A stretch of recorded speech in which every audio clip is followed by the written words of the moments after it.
se llama The Day of the Blessing, el día de la bendición. Y cuando usted mira en cada historia de la Biblia donde Dios bendijo, ya sea a un personaje o ya sea a una nación, lo hizo con el fin de que ellos al recibir la bendición la compartieran.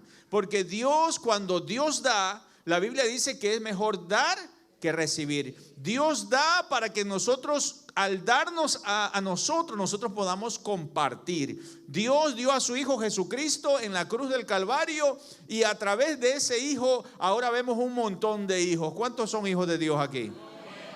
Porque Dios entregó a su Hijo en la cruz, ahora se multiplicaron los hijos. Eso es lo que trata Dios de decirnos. Pero en el momento que el pueblo de Israel desobedecía sobre lo que es el dar la bendición y compartirla, en ese momento se convertían en presa fácil del enemigo.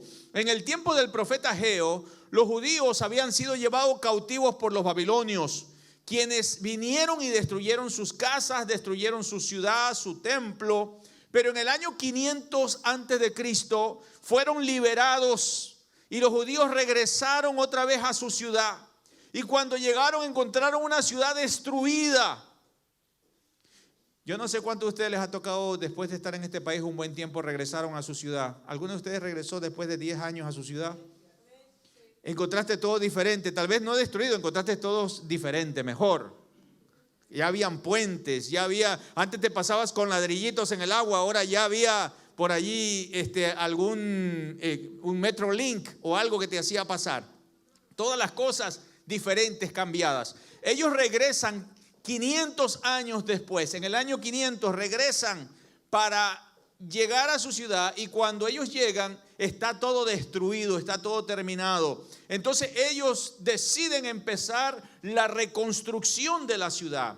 Pero lo que pasaba es que ellos trabajaban y trabajaban, pero no miraban la mano de Dios sobre su trabajo. Habían pasado 20 años y seguían, aunque ya habían construido buenas casas, sin embargo estaban en una depresión financiera. Y yo quiero que vayamos al libro de Ageo capítulo 1 versos 4 en adelante para ver cómo Dios les envía al profeta Ageo para darles un mensaje.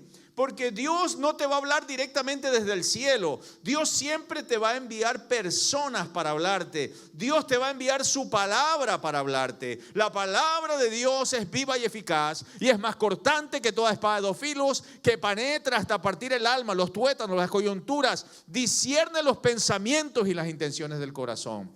Es la palabra de Dios. Vamos a Ageo capítulo 1 verso 4 en adelante. Y Dios les dice a través de Ageo: ¿acaso es el tiempo para vivir en casas? ¿Qué dice ahí?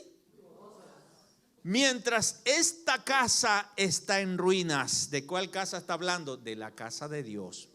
Así dice ahora el Señor de los ejércitos: reflexionen sobre su proceder. Ustedes siembran mucho, pero cosechan poco. Comen, pero no quedan satisfechos. Beben, pero no llegan a saciarse. Se visten, pero no logran calentarse. Y al jornalero se le va su salario ¿cómo? Saco roto. Así dice el Señor de los ejércitos: reflexionen sobre su proceder. La segunda vez que dice reflexionen. Vayan ustedes al monte, traigan madera y reconstruyan. ¿Qué tenían que reconstruir? La casa de Dios. Yo veré su reconstrucción con gusto y manifestaré mi gloria, dice el Señor. Ustedes esperan mucho, pero cosechan poco. Lo que almacenan en su casa, yo se los disipo de un soplo. ¿Por qué? Porque mi casa está en ruinas, mientras ustedes solo se ocupan de la suya, afirma el Señor de los ejércitos. Wow, eso está fuerte. Pero como siempre nosotros somos los hermanos pala. Se la tiramos al que está atrás. Esto no es para mí, esto es para el que está atrás. Y el que está atrás pues es el que recibe todo. O también si es pala la tira para el que sigue. Y así por último se la tiran al pastor, porque eso viene dando vuelta. Los hermanos palita. El pueblo judío regresa de su cautividad 20 años después. Y cuando ellos llegan e empiezan la reconstrucción, Y 20 años después que están trabajando, ellos ven que ya tenían sus buenas casas, muy bonitos, toda su casa lujosa según lo que dice la Biblia, pero estaban ahorcados hasta el cuello. O sea, no podían ver que había fluidez económica. Estaban constantemente tratando de cubrir sus gastos. No podían ver la mano de Dios en su trabajo que estaban realizando. Cada uno de ellos se había dedicado a lo suyo, pero se habían olvidado de la casa de Dios. No les alcanzaba para vivir y Dios les dice: ustedes siembran mucho, pero cosechan poco. Como diciendo, ustedes trabajan bastante, pero a la hora de ir a las cuentas, usted dice: pero ¿por qué no me alcanza? Si yo salgo desde las 6, 5 de la mañana y regreso hasta las 11 de la noche y al principio ves que tu cuenta creció, se puso bien, pero eso es en el mes que te pagaron o en la quincena, pero cuando ya llegó el momento del pago se vació todo. No los noto convencidos. Y dice: pues ¿qué está pasando? ¿Por qué no me alcanza? Y Dios dice: ustedes cosechan mucho, ustedes siembran mucho, pero cosechan poco. Los judíos eran gente trabajadora, así como los latinos, hermano. Los latinos, hermano, es difícil que usted vea un latino que esté pidiendo dinero en una esquina. Muy difícil. Puede ser tal vez un hijo de un latino que ya nació en este país, es probable que lo veas, pero un latino de primera generación, un hispano de primera generación, aunque sea, usted lo va a vender vendiendo naranjas o limpiando el vidrio, haciendo algo para ganarse la vida. Así somos los latinos, hermano. Somos trabajadores. Nos gusta ganarnos el pan, no vamos a pedir, lo que queremos siempre es tener la habilidad, las manos, el trabajo, la salud para poder ganar y sustentar para nuestra familia. Así que cuando dicen por allí que hemos venido a hacer mal, eso es una mentira del diablo. Hemos venido a bendecir esta nación. Por eso es que esta nación es bendecida, porque somos gente trabajadora. Si fuéramos gente que viviéramos del gobierno, eso sería distinto. Eso sería distinto, pero somos gente trabajadora y los judíos eran gente trabajadora, pero el problema es que ellos no miraban la bendición de Dios, porque es que yo puedo ser una persona trabajadora y puedo recibir la bendición de acuerdo a mis fuerzas, pero hay algo más sobrenatural. Cuando tú eres un hijo de Dios que caminas en la obediencia de Dios, no solamente vas a ver el fruto de tu trabajo, pero vas a ver el fruto de la bendición de Dios en tu vida. En el Salmo 127, verso 1 en adelante, el salmista nos regala, como quien dice, nos da el tip para que se nos prenda el foco. Y él dice: si el Señor no edifica la casa, en vano trabajan los que la edifican. ¿Qué quiere decir eso? ¿Están aquí? Si yo estoy edificando algo, pero si Dios no está, ¿qué dice? Es en vano. O sea, de nada sirve. Si el Señor no guarda la ciudad, ¿qué dice? O sea que yo puedo ponerle unas buenas cámaras a mi casa. Unas buenas cámaras que me costaron $500,000, no sé cuánto. Y puedes hasta poner un guardia de seguridad ahí en tu casa, las 24 horas. Pero dice que si no tengo allí a Dios, ¿qué dice qué? Es en vano. En vano se levantan de madrugada y van tarde a reposar comiendo el pan de dolor. Ya me estoy comiendo esta carnita de hoy, pero estoy tan amolado. Me fue durísimo esta semana. Me levanté a las 5 o 4 de la mañana, trabajé todo el día, estoy agotado, pero me estoy comiendo este rico sancocho con dolor. Yo se las estoy parafraseando según San Yo, para que podamos entender la Biblia. Dice: en vano se levantan de madrugada y van tarde a reposar comiendo el pan de dolores, porque a su amado Dios le va a dar el sueño. Y la pregunta es: ¿quién es ese amado?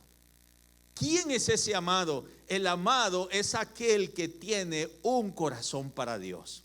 Aquel, como miramos la serie anterior, aquel que tiene un corazón conforme al corazón de Dios, que en su mente está Dios, que en su corazón está Dios, a ese Dios le va a dar el sueño. La mayoría de inmigrantes que venimos a este país, venimos creyendo y añorando por el American Dream. Venimos porque queríamos el sueño americano y pasamos días y horas y años trabajando. Pero si Dios no está en tus negocios, si Dios no está en la construcción de tu casa, pronto tu casa se vendrá para abajo. Y tal vez usted dirá, no hermano, yo estoy muy bien financieramente, pero ¿cómo está tu vida espiritual? ¿Cómo está tu familia? Estás ganándote el sueño americano económicamente, pero tu familia está destrozada. ¿Cómo está la situación? Eso es lo que tienes que ver cuando Dios dice que a su amado le da el sueño. Es aquel que ha decidido poner a Dios como el centro de su vida. Los judíos tenían 20 años trabajando duro para salir de la pobreza, pero se enfocaron en su proyecto de American Dream, que no tenían tiempo para Dios. Y Dios los quería bendecir. Porque hermanos, Dios lo que más quiere. Dios quiere bendecirnos a nosotros. ¿Cuántos de ustedes quieren bendecir a sus hijos? Si usted lo ve que su hijo se está arrastrando y no tiene, usted lo quiere bendecir. A veces los niños cuando ya cumplen 18, 19 o desde antes te lo dicen, I'm gonna leave the home. Cuando tenga 18 años, I'm gonna be out of here. Me voy a ir de aquí. Y ahí la mamá llorando, se va a ir mi hijo, Dios mío. Déjelo que se vaya. En este país, al mes va a regresar, pero porque no, mire hermano, en este país te pueden tener 2, 3 días en una casa y después de eso, mijito, a trabajar y pagas por este mueble. No los noto convencidos. Mira, así pasó con nosotros. Nuestro hijo dijo, no, que yo me voy a ir. Ok, vayas. Después vivía más en la casa que fuera, porque no le alcanza. Es más, ya ni la gente adulta les alcanza, hermano. Estamos viviendo una depresión terrible. Pero dice la Biblia que al amado Dios le dará el sueño. Al amado. Y eso tiene que ver con la bendición de Dios sobre lo que recibimos. Hay una hermana que me decía, hermano, dice, yo trabajo en un McDonald's y mi chequecito es así, pero Dios me lo hace así. Es un cheque pequeñito. ¿Sabe lo que es trabajar en un McDonald's? O sea, es difícil. El sueldo de un McDonald's a veces no es lo mismo que un trabajo de repente en un tipo de administración. Pero ella decía, pero Dios me lo hace así. Eso es el amado, donde puedes ver la mano de Dios en tus finanzas. Dios quería bendecirlos y por eso Dios les envía al profeta Ageo para decirle, reflexionen, reflexionen, reflexionen. Sé que las matemáticas de Dios no tienen lógica, porque si usted pone un peso más un peso, ¿cuánto es? ¿Eso tiene lógica? Tiene lógica, claro. Usted pone un peso, usted va al banco y dice, vengo a traer un peso, y al otro día o a la otra semana vengo a traer otro peso. ¿Cuánto lleva usted? 2. Y después trae otros 2. Entonces, esa es la matemática con lógica. Pero Dios dice, quítale 1 y dáselo a tu hermano que está a tu lado, que está necesitado. Entonces tú dices, no Señor, pero es que si le quito 1, pues ya de los 2 me va a quedar 3. De los 4 me va a quedar 3. No tiene lógica, Señor. Pero Dios obra así. Dios multiplica cuando tú y yo entendemos el principio de dar. Cuando aprendemos a dar para los necesitados y para la obra de Dios. No los noto convencidos. Yo sé que a todos nos cuesta eso de dar. Porque vamos a, hermano, pastor, estoy listo para bautizarme. ¿Cuántos se han bautizado ya? Vaya, un buen grupo que necesita bautizarse. Estoy listo para bautizarme, hermano. Sí, perfecto, ok, ya, pero me voy a bautizar así. O sea, la billetera no se la voy a entregar al Señor. Todo lo demás, pero la billetera no se la entrego. Está llena de papeles esta. Las matemáticas de Dios no tienen lógica. No tienen lógica. Si ves en la Biblia, casi nada de lo que está en la Biblia tiene lógica para la gente natural. Porque el hombre natural no entiende las cosas espirituales de Dios. Dios te puede transformar todas las cosas en un instante. En un momento puede hacer que sucedan las cosas que tal vez te iban a tomar años en llegar. Pero cuando obedecemos a Dios y usamos los principios de Dios, entonces la bendición de Dios fluye. Así de sencillo. En una iglesia que abrimos en Kansas, una señora que se convirtió a Cristo, ella entendió este principio. Ella recibió esta palabra y la añoró y la recibió, y ella se las ingenió. Ella no trabajaba, pero ella quería dar para la obra de Dios. Pues del trabajo de su esposo, lo que su esposo trabajaba, el esposo era un camionero y llegaba a cierto tiempo y luego se iba y le dejaba para la comida. Ella, de lo que le dejaba su esposo, sacaba el diezmo. Y era increíble eso, porque ¿quién hace eso? Uno simplemente dice, yo no trabajo, ¿cómo que, para qué voy a dar si no tengo? No los noto convencidos. Uno dice, no tengo. Y ella sacaba de allí, y nosotros no nos enteramos de eso hasta después que ella un día nos compartió el testimonio.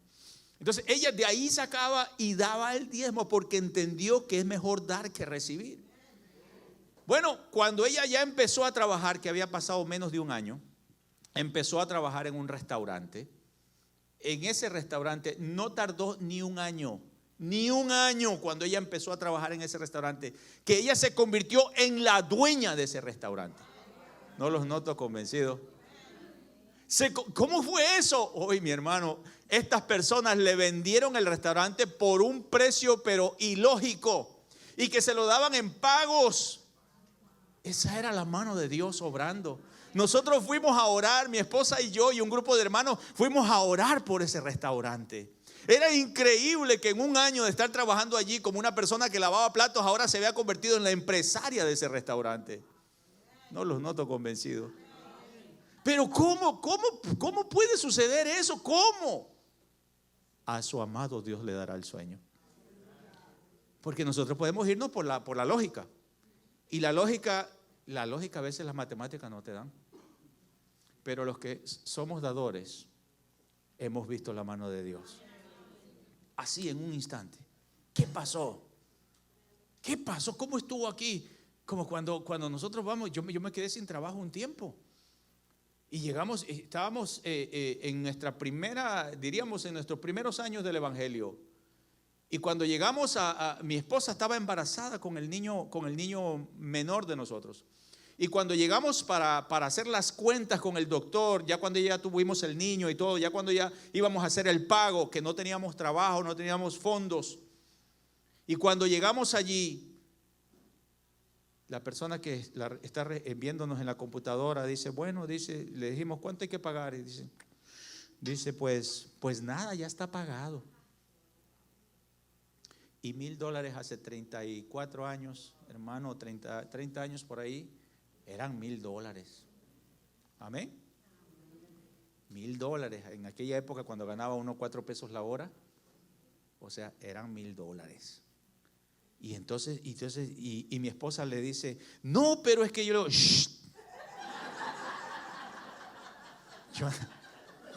yo no tengo plata para pagarle. Y ella dice, aquí está pagado. Dice, ¿quién pagó? Hasta el día de hoy. Y a veces nosotros íbamos a revisar constantemente los biles para ver si llegaba el bill. O sea, tú sabes lo que es la incredulidad, ¿no? De uno. Pero Dios es así, hermano. Dios sabe obrar de maneras que no podemos entender, pero yo tengo que entrar en la dimensión de Dios. Así que yo no sé cómo es tu situación financiera, si estás pasándola duro, difícil, si estás poniendo un peso cada vez y otro peso, y en vez de que vaya sumando va restando, porque de repente te vienen otros biles que se te hacen más complicado la vida, que se te vienen enfermedades que te están destruyendo tus finanzas. Yo no sé qué es lo que te está pasando, pero hoy vengo a decirte que reflexiones y que pongas a Dios como el centro de tu vida, como el Señor de tu casa, de tu familia, que Él sea el todo alrededor de todo lo que tomas decisiones, que Él sea el todo de tu todo, que Él sea el Dios todopoderoso de tu casa. En Ageo 2:8 dice, mía es la plata, mío es el oro, la gloria postrera de esta casa será mayor que la primera. O sea, hay una gloria postrera que va a ser mejor. Tal vez tu situación ahorita no está buena, pero Dios te dice, yo te voy a levantar y voy a suplir tu necesidad y te voy a llevar a otro nivel. Dios nos quiere llevar a otro nivel y hay que creerle a Dios. No, es que yo no hablo inglés. Yo conozco gente que no habla inglés y están muy bien bendecidos. Y no solamente hablo de la bendición financiera, pero la bendición del hogar, de la familia, del trabajo, de donde ellos están. Porque como decía aquella hermana, yo tengo un chiquecito así, pero se hace tan grande, porque Dios me alcanza a suplir toda mi necesidad. Y aparte de eso anda viajando por todos lados. No los noto convencidos. Porque hay personas que no salen de viaje, están todo el día, trabajan meses, años, pasan 20 años y nunca han salido para afuera. No los noto convencidos. Pues, o sea, ¿de qué se trata entonces esta vida? De yo estar trabajando y trabajando y trabajando y trabajando y trabajando pero disfruta con tu familia lo que trabajas. Sal con ellos. Tómate un par de días, 3 días, 5 días, una semana, yo no sé cuánto tiempo de acuerdo a tus entradas, a tus finanzas, pero toma el tiempo para disfrutar, porque el proverbio dice que debes de disfrutar de lo que tú trabajas. Porque hay algunos que son tan religiosos que ni siquiera ven esa parte de la Biblia. Dios quiere que tú disfrutes de tu trabajo, porque si no, entonces, hermano, ya cuando ya estás viejo, no, es para mi retiro. Y ya cuando ya tengas 70 años ya no puedes salir porque te duele todo. No, ya me duele la espalda, me duelen las piernas, no puedo caminar. Ya no puedes salir, entonces ya mejor ya para qué te vas de viaje si no encuentras placer. Así que aprovecha el tiempo para la bendición que Dios te da. Disfrútala, Dios quiere que la disfrutes. Pero también Dios quiere que compartas con los necesitados. Porque hay hermanos que están pasando necesidades difíciles y que nosotros de repente podemos ayudar, aportar de alguna forma o de otra. Así que Dios no solo quiere darnos salud financiera, Él también quiere darnos salud espiritual, Él también quiere darnos salud emocional y también quiere darnos paz. Veamos lo que Dios dice a los judíos que deben hacer para que llegue el día de la bendición a sus vidas. Primero, reflexionar sobre lo que les estaba pasando. Ageo 1:7 dice, así dice el Señor de los ejércitos, reflexionen sobre su proceder. Y esta palabra reflexionar la busqué en el diccionario y dice que es pensar, es meditar y es evaluar sobre tus comportamientos, sobre tus pensamientos y sobre tus actitudes y tus motivaciones. O sea, cuando yo reflexiono, yo estoy evaluando de veras, oye, es verdad lo que dijo el pastor. Yo tengo como 10 años trabajando sin salir para ningún lado, no llevo a mi familia para ningún lado. Reflexiona, ¿por qué estoy así? ¿Por qué no me alcanza? ¿Qué está pasando? Estoy trabajando en 3 trabajos. Y yo entiendo todo eso cuando uno es recién inmigrante, porque nosotros lo hemos vivido y nosotros nos hemos cambiado de estado muchas veces, hermano, para abrir iglesias. Y para los que piensan, usted que nos ve ahí en la cámara, que dicen que los pastores tienen yates y tienen todas esas cosas. Yo soy un plantador de iglesia. Y cuando abrimos iglesias no hay nada, no hay dinero, no hay nada. Hay que empezarla de cero. De cero.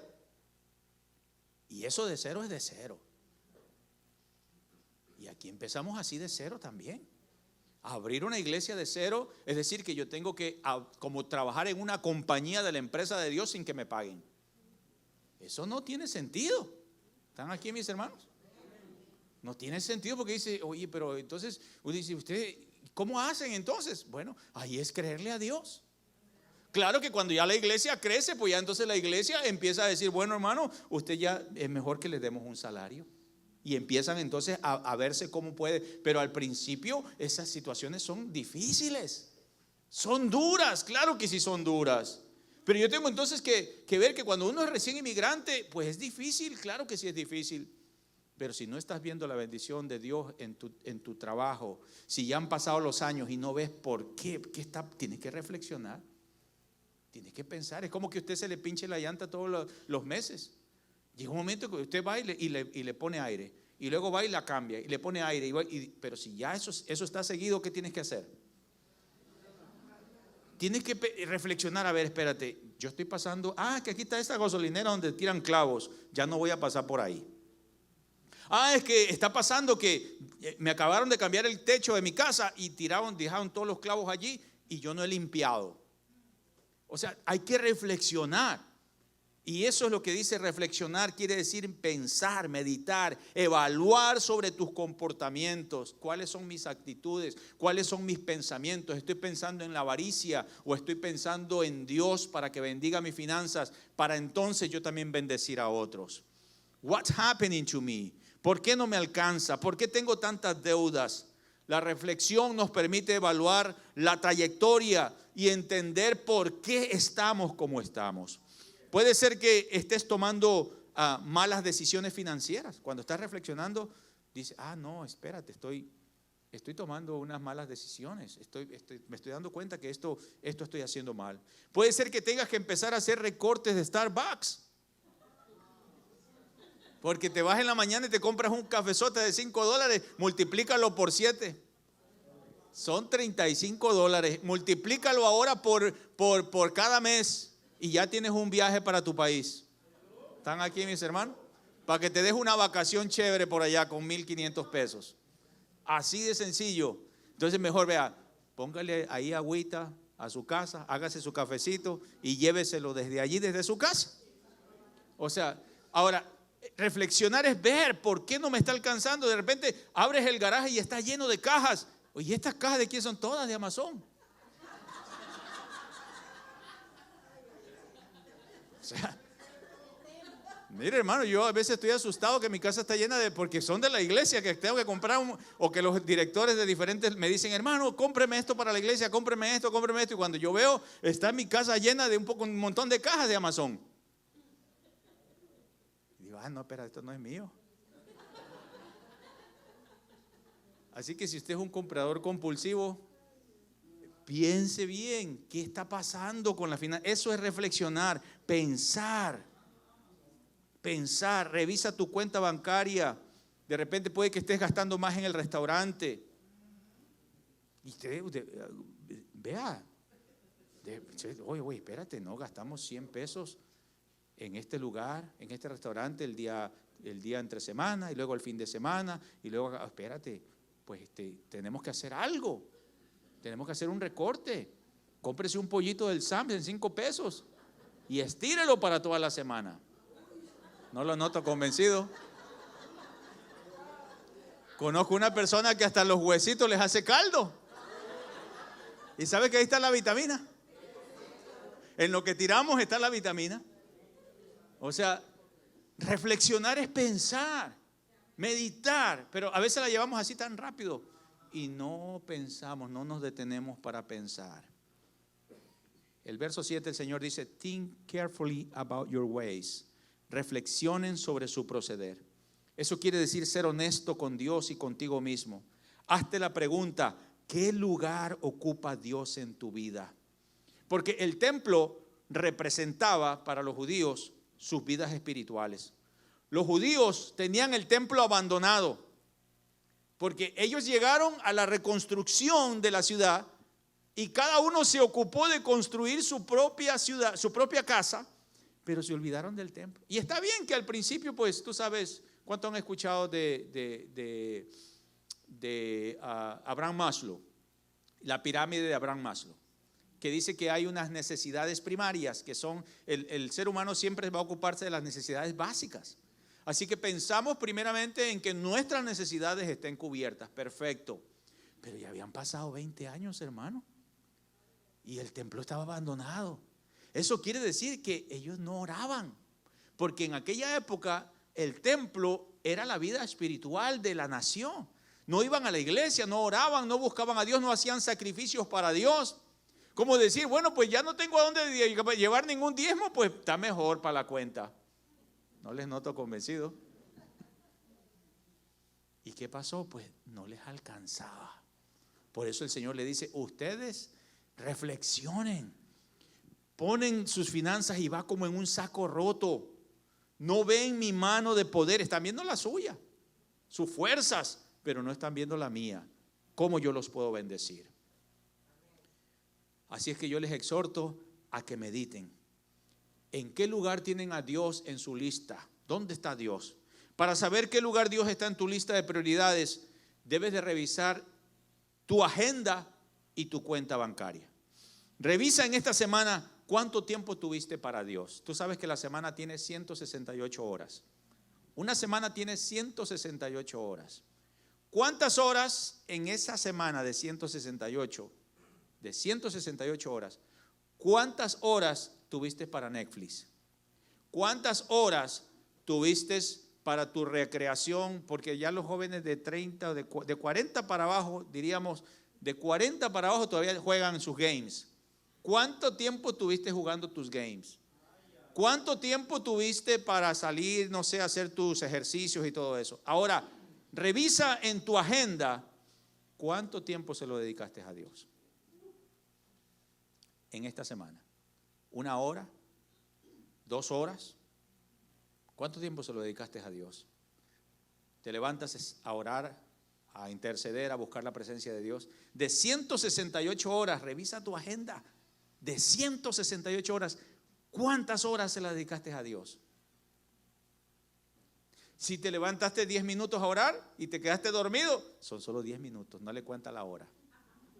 ¿Cuánto tiempo le dedicaste a Dios? O sea, esto es meditar, esto es reflexionar. Dios les está diciendo reflexionen, reflexionen. Revisa tu cuenta bancaria. Si en todos tus gastos aparece por allí que hay algo para la casa de Dios. Mira, aquí aparece. Usted sabe que aquí cada año, por si acaso los que son donantes en nuestra iglesia, esta no es una iglesia fantasma. Nosotros tenemos un PIN number, somos parte de una denominación. Y cuando usted diezma en esta iglesia, nosotros le damos a usted una carta de todo lo que diezmó, porque nada de eso es oculto. ¿Están aquí mis hermanos? Nada de eso, nosotros estamos, o sea, el IRS sabe cuánto entra a esta iglesia, sabe cuánto sale, porque lo reportamos. Y entonces todas esas donaciones usted también las puede poner en sus taxes si usted así lo desea. Es más, los que lo hacen por medio de la aplicación, automáticamente la reciban en cuanto termine el año. Pero si no la han recibido, pueden hablar con nuestra tesorera y preguntarle por esa carta, porque si no la pueden recibir porque no saben cómo printearla, aquí se las podemos printear. En otras palabras, no somos una iglesia que por ahí está, que ni siquiera saben ni quién es. Esta es una iglesia que fue llamada por Dios para servir a su comunidad. Y tratamos de ser lo mejor transparente y lo mejor organizados, porque es la casa de Dios, es la obra de Dios. No estamos solos, tenemos gente por arriba de nosotros. Yo tengo un supervisor, un superintendente, alguien con que me llama y me pregunta, y tengo que venir a su oficina y sentarme con él y me hace preguntas personales. Y me hace preguntas sobre la iglesia. Y no solamente es algo verbal, yo tengo que enviar un reporte de cuánto dinero entró a esta iglesia. Y no lo tengo que hacer yo tengo que supervisar a la tesorera que eso se envíe. Porque yo podría decir, no, soy yo solo, aquí le pongo una cantidad. No los noto convencidos. Aquí hay una junta administrativa donde ese reporte tiene que salir y va firmado. Este muchacho que está aquí es parte de nuestra junta administrativa. Es más, él es el vice chairman y lleva su firma ahí. No los noto convencidos. Por ahí, porque a veces piensan, no, que sí, es verdad, hay unas iglesias que se abrieron por ahí, se pusieron por allí y dañan a la gente, le sacan la plata. El Espíritu del Señor me está diciendo que tienes que entregarme esos zapatos que está allí, aleluya. No me vayan a sacar fuera de contexto, por favor. Estoy dando una explicación. O sea, y la gente, yo una vez fui a una iglesia de esas, hermano. Estaba yo sorprendido viendo cómo esta persona tenía una habilidad para sacarle la plata a la gente. Y pasen los de a 1000. Y hace como, quién sabe cuántos años fue eso. Yo decía, los de a 1000, yo no alcanzo a llegar ahí. Y así fue bajando hasta los de 20 pesos. Ni a 20 alcanzaba yo. Y ya cuando al final terminó todo, el hombre dijo, tengo una revelación de Dios. Y Dios, ahora mismo, ustedes van a ver el milagro de Dios. Saquen un peso. Y habían como 500 personas allí, hermano. Un peso multiplicado por 500 son 500 pesos. Saca un peso. A ver, una moneda tengo aquí. Un peso. Okay. Dáselo a tu hermano que está a tu lado. Vas a ver el milagro de Dios. Dáselo a tu hermano que está a tu lado. Y el otro, dáselo al otro. Y dáselo al otro. Y terminaron en las manos de él. No les estoy diciendo claro, eran unos botes, pero al final de esos botes dijeron, esa persona no era un pastor de allí, era una persona que fue invitada allí. Y ya se lo llevó él. Y Dios mío, qué robo. O sea, yo no era el pastor de esa iglesia, yo estaba ahí nada más, pero dije, esto fue un robo. Y hay gente así, hay gente para todo, pero no puedes tampoco decir que hay iglesias que son sanas y que te predican la palabra y que te predican de dar porque tienen que hacerlo, porque eso dice la palabra, pero no te robamos. Lo que te tratamos de decir es que aprendas principios bíblicos que bendicen tus finanzas. Mi esposa y yo somos diezmadores también, y te lo puedes preguntar a la tesorera para que vea ahí nuestro diezmo de todo lo que nosotros damos, de lo que recibimos, lo damos para el Señor. Y cuando hay alguna que haya que aportar para algo, nosotros también aportamos. Porque por si acaso está pensando.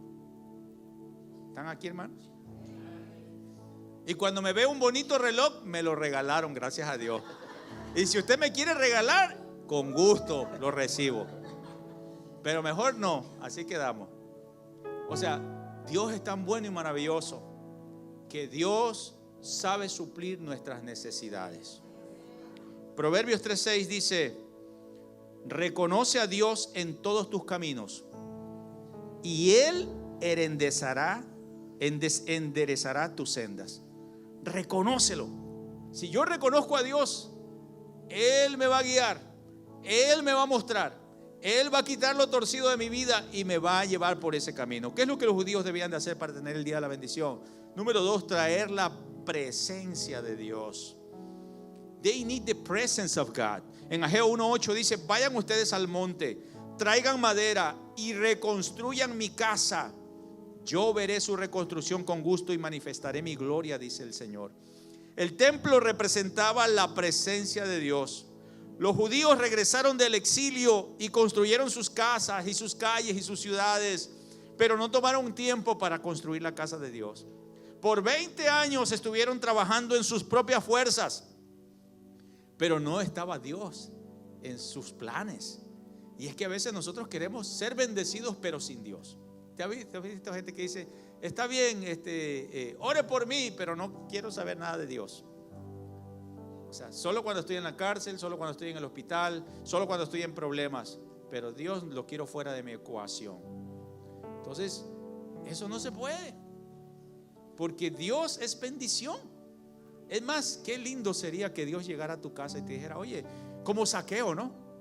Que Zaqueo, cuando el Señor le dijo: mira, voy a estar en tu casa. ¿Qué hizo Zaqueo? Uy, Dios mío, son 12 a los que tengo que darle de comer y luego 13 con Jesús. Uy, no, Dios mío, ¿cuánto me va a salir esto? No los noto convencidos. Cuando Jesús le dijo, el hombre se puso contento y dijo: Señor, tú vas a venir a mi casa, sí. Wow, hizo la mejor comida y se la preparó. Qué chévere es eso, hermano, tener un corazón para la obra de Dios. Que cuando dice: no, esto es para donarlo para la iglesia, amén, gloria a Dios, es para el Señor, es para Dios, para su obra, es para el hermano que está necesitado, se lo van a dar, pues gloria a Dios. Qué bueno.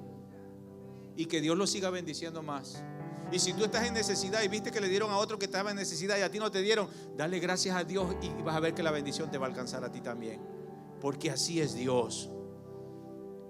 Pero estos hermanos del tiempo de Ageo habían pasado 20 años y estaban trabajando en sus propias fuerzas y no miraban la bendición de Dios. Piensa por un momento, ¿cuándo fue la última vez que sentiste la presencia de Dios? Piensa por un momento, ¿cuándo fue la última vez que Dios te habló? Que tú sentiste la voz de Dios que te direccionó y que te dijo algo? ¿Cuándo fue la última vez que Dios te tocó, que tú sentiste que Dios tocó tu vida? El salmista David en el Salmo 27:4 dijo: una sola cosa yo le pido al Señor, y es lo único que yo persigo, dice el salmista David: habitar en la casa del Señor todos los días de mi vida. El salmista no trabajaba, era el rey David, y él dice: yo solamente quiero una cosa. ¿Será que un rey no es ocupado? ¿Los presidentes son ocupados o no son ocupados? Wow. ¿Se imagina con cuántos gobernadores tiene que hablar? ¿Se imagina con cuántas leyes tiene que lidiar? ¿Se imagina un presidente? Estamos hablando aquí del rey David. Él está diciendo: una sola cosa yo le digo al Señor, que yo esté en la casa de Dios todos los días de mi vida. Ahora, yo no quiero que usted esté aquí en la casa todos los días, aquí en la casa del Señor. Primero, porque no voy a venir yo a abrirle todos los días. ¿Están aquí? Porque ahora las cosas han cambiado. Es la presencia de Dios, que eso tú entras automáticamente cuando invocas a Dios. Desde que te levantas, empiezas a invocar a Dios, tú entras en esa presencia de Dios. Y dice, pero aquí es el punto, que él dice: para contemplar la hermosura del Señor y buscar orientación en el templo. La presencia de Dios es por dos razones: para contemplar, para llenarme de su gracia y su poder.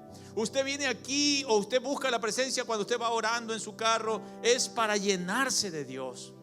Porque si no, vivimos vidas vacías, sin sentido.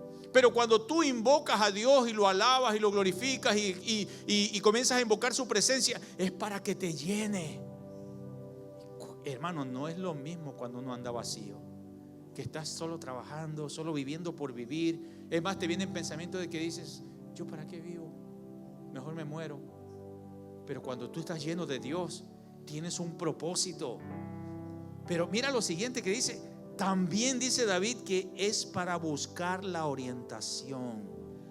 Is for ask God for advice and direction. Es para preguntarle a Dios sobre la orientación, donde quiere que yo vaya, qué es lo que Dios quiere que yo haga. Yo debo de buscar la presencia de Dios para el poder y para la sabiduría, pero la orientación para que Dios me muestre. Hay negocios que Dios te quiere entregar en tus manos y que están ahí ocultos, pero cuando tú eres esa persona que buscas a Dios, Dios te lo va a mostrar y te lo va a revelar. Y de repente la mano de Dios se ve allí. La mano de Dios obra de una manera poderosa. Solo Dios trae la bendición a su amado cuando yo entiendo cómo Dios trabaja. Hay una promesa en la Biblia que dice que donde 2 o 3 se reúnen en su nombre, Él está en medio de ellos. O sea que, porque hay personas que dicen: no, pues yo oro aquí en mi casa, yo aquí busco a Dios aquí donde yo estoy, pero no te congregas. El congregarse es importante, porque donde 2 o 3 se congreguen en mi nombre, dice el Señor, allí estoy yo en medio de ellos. La importancia del poder que hay cuando la iglesia se reúne. Somos el cuerpo de Cristo, y cuando nos reunimos como iglesia, la presencia de Dios inunda nuestras vidas. Interesante, hermanos, que aquí en este lugar hay muchas personas que han venido aquí a Conexión Cristiana Church, y lo primero que me han dicho es: yo sentí la presencia de Dios en este lugar. Aquí yo sentí a Dios. Y eso es porque hay un grupo de personas que están aquí intercediendo, orando, buscando esa presencia de Dios. Y eso se hace notorio, que la presencia de Dios se manifieste. ¿Qué es lo que los judíos debían hacer para tener el día de la bendición? Comprometerse con Dios. Ageo 1:9, Dios dice al pueblo: ustedes esperan mucho, pero cosechan poco. Lo que almacenan en su casa, yo los disipo de un soplo. ¿Por qué? Porque mi casa está en ruinas, mientras ustedes solo se ocupan de la suya. Todos estaban afanados en sus casas, y la casa de Dios estaba abandonada. Nadie quería ni dar su tiempo, ni dar sus talentos, ni tampoco dar sus diezmos para reconstruir la casa. Es probable que alguno por ahí decía, mira, vamos a reconstruir la casa de Dios que está abandonada. No, vamos a hacer una recolecta para ayudar y construir. Nadie quería, porque simplemente ya sus prioridades eran otras. Y Dios llama a su pueblo al compromiso. Ellos salieron del cautiverio y cuando salieron prometieron a Dios en el camino que lo iban a servir. Porque cuando tú estás en un momento de opresión y tú buscas a Dios, tú le prometes a Dios un montón de cosas. Pero ya cuando ya te dejan libre y cuando ya vas saliendo de todos esos problemas, tenemos la tendencia a olvidarnos. Y es que hay tres tipos de compromiso. Está el compromiso por la emoción, y este es el que hacemos a la ligera cuando somos movidos por las emociones, pero luego fallamos porque fue algo emocional nada más. Pero luego está el compromiso por convicción, y este es el que realmente creemos y nos comprometemos, pero a veces las circunstancias no nos dejan que logremos el compromiso. Pero luego está el compromiso por determinación, y esto se trata de que las personas que se han comprometido hacen hasta lo imposible para cumplir con lo que han prometido. Yo he estado en los tres tipos de compromiso. Cuando crucé la frontera le dije, Dios, si tú me ayudas a cruzar, te prometo, Señor, así como un político, te prometo, Señor, que yo te voy a buscar y te voy a servir. Pero cuando ya estaba acá, se me olvidó todo. He estado en esos compromisos con Dios. No sabía lo que estaba haciendo. Cuando Dios nos habló de venir a este lugar, Dios nos dijo, no va a haber edificio, no va a haber finanzas, budget, no team, no budget, no building. No va a haber un equipo, pero Dios me dijo, yo lo voy a proveer todo. Para los que me preguntan en su cabeza, ¿cómo Dios le dijo? Dios lo dijo a través de un predicador. Yo estaba sentado así como está usted allí, y de repente todo se paró y dijo, vas a ir a abrir esa iglesia donde no hay edificio, donde no hay budget, no hay presupuesto, era en inglés, y no tendrás un equipo, pero yo lo voy a proveer todo. Pensé que era algo de repente que era para el que estaba atrás. Volteé para todos lados, hermano Pala, y dije, pero sentí algo así por dentro, y empezó a Dios a hablarnos 1, 2, 3, era por todos lados que ya no podíamos decirle que no. Y no crea que nosotros decimos, sí, ¿a dónde hay que firmar? Sí, yo voy. Porque la verdad que Dios ha tenido mucha misericordia con nosotros, porque no ha sido así tan fácil de decir que sí. Hemos abierto iglesias porque hemos sido empujados por Dios. Porque ir a abrir una iglesia sin dinero, ya nosotros somos personas de experiencia, hermano. Ya tenemos una trayectoria. Y la denominación nos dijo, aquí no hay plata, no hay budget, pero vamos a orar por ti. ¿Sí le han dicho a usted a veces así? Los pastores te dicen, voy a orar por ti. Créalo que la oración tiene poder. Me llamaron por teléfono de un lugar, cuando ya llegamos acá, hermanos, se me hicieron las de difícil para llegar. La casa que íbamos a comprar aquí, porque no queríamos rentar, queríamos comprar. Nosotros teníamos casa en Indiana, y la casa que íbamos a comprar aquí, ya cuando ya estábamos como 2 meses o por ahí para llegar, nos mandaron que no calificábamos, y ya habíamos dado los $1,000 de entrada para separar el lugar, ya estaba en construcción, y nos dijeron que no. Y digo, esposa, ¿qué vamos a hacer? Tenemos poco tiempo. Y que nos dijeron que no, porque no teníamos un trabajo aquí. Pero yo les había explicado a ellos, mira, les hice toda una explicación de cómo iba a ser nuestro salario, cómo todo, pero no nos dejaron. Así es que, para no hacerle más larga la historia, tuvimos que venirnos y llegamos a unos apartamentos.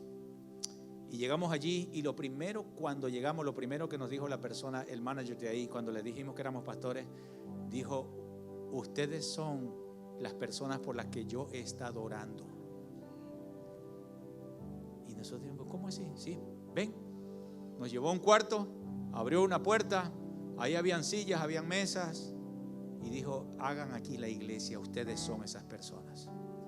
Y ahí empezamos la iglesia, hermano. Dios dijo: yo te voy a proveer el edificio. Después llegamos aquí. Las personas que estaban aquí nos dijeron: nosotros nos vamos. Todo lo que está aquí es de Conexión Cristiana Church. Por si acaso, no es de los pastores Barreno. Si nosotros nos vamos, esto es de Conexión Cristiana Church. ¿Están aquí? Porque de repente dicen: los pastores se van a llevar las televisiones. Yo tengo mi televisión. Es que, hermano, ya me la sé todas con la gente, cómo trabaja la mente y el corazón. Gracias a Dios tenemos una buena televisión. Dios es bueno. Y nos ha provisto el equipo. Dios nos proveyó todo, hermano, para esta obra. Y nos quiere llevar a otro nivel. Claro que nos quiere llevar a otro nivel. Porque eso es lo que Dios quiere hacer: bendecir a su iglesia y bendecir a su pueblo.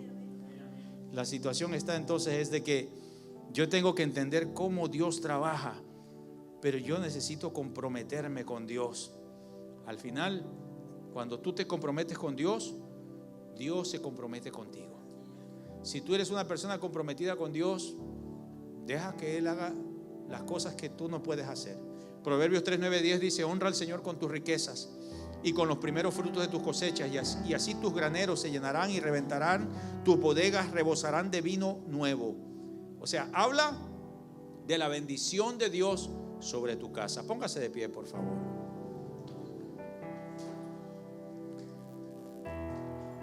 ¿Sabes que el sabio Salomón, ya cuando ya estaba viejo, Salomón fue el hombre más rico del mundo y fue el hombre más sabio, y Dios dijo que no iba a haber un hombre más sabio como él?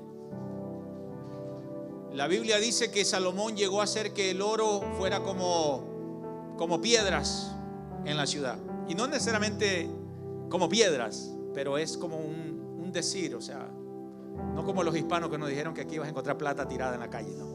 Era un decir nada más. O sea que es un poco, que hay mucho trabajo. Y Dios bendijo a Salomón de una manera tan poderosa, porque él, cuando Dios se le apareció en sueños, Dios le dijo: pídeme lo que quieras. Y Salomón le dijo: Señor, yo quiero que tú me des sabiduría para hacerme una casa grandota, un edificio enorme. Así dijo Salomón. A ver lo que sabe en Biblia. ¿Qué dijo? ¿Qué dijo? ¿Sabiduría para qué? Sabiduría para gobernar tu pueblo. Mira lo que pidió Dios. Salomón le dice: dame sabiduría para gobernar, para servirte a ti con tu pueblo, porque tú me has puesto aquí a servir y yo no sé cómo hacer esto. Dame sabiduría. Y Dios le dijo: wow, Salomón, tú no me pediste dinero, tú no me pediste a tus enemigos, no me pediste que te ganes el loto, el gordo. O sea, me pediste sabiduría, y lo pediste para servirme. Por cuanto me pediste eso, te voy a dar sabiduría, te voy a dar prosperidad, te voy a dar salud, te voy a dar gracia. Le dio todo. Así que Salomón fue próspero, su reino fue prosperado, y ya en sus últimos días él escribió y dijo: joven fui y he envejecido, y no he visto justo desamparado, ni su descendencia que mendigue pan.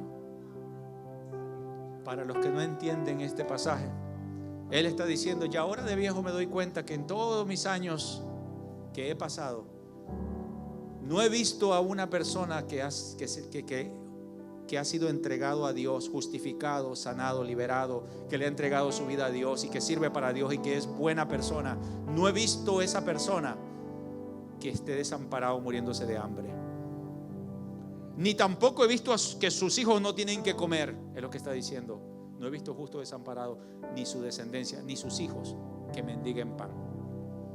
Porque cuando tú centras a Dios como el Señor de tu casa, de tu familia, de tu vida, Dios hace milagros por ti.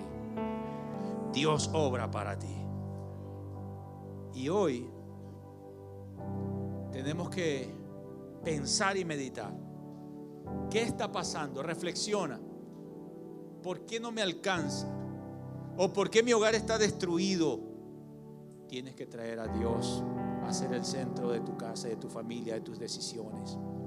Porque puede ser que financieramente estés bien, pero puede ser que en tu hogar hay mucha discordia. Trae a Dios allí, a que sea el centro de tu casa. Ayúdame, Dios, guíame, Dios, muéstrame, Dios. Céntralo como el Señor de tu vida.